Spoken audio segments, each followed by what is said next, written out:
नमस्कार मित्रांनो, तुम्हा सर्वांचं तुमच्याच यूट्यूब चॅनलवरती पुन्हा एकदा सहर्ष स्वागत। मित्रांनो, मस्सजोगचे सरपंच संतोष देशमुख हत्याकांड प्रकरणात आज सुनावणी सुरू आहे।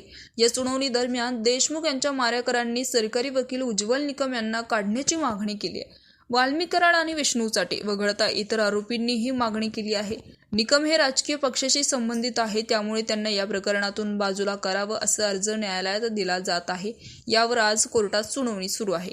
या सुनावणी दरम्यान एक गंभीर प्रकार घडला। संतोष देशमुख यांच्या हत्या प्रकरणात प्रत्यक्ष सहभाग असलेले आरोपी सुदर्शन घुले चक्कर येऊन पडल्याची माहिती समोर आली आहे। सुनावणी दरम्यान न्यायाधीशांनी आरोपी सुदर्शन घुलेचं नाव पुकारताच आरोपी सुदर्शन घुले चक्कर येऊन खाली पडला।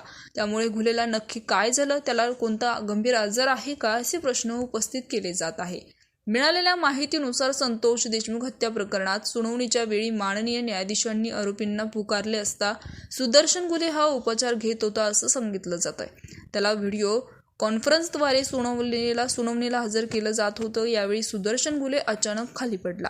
तसेच या हत्येवेळी काढण्यात आलेले व्हिडिओज आरोपींच्या वकिलांनी द्यावेत अशी मागणी देखील यावेळी आरोपींच्या वकिलांनी केली।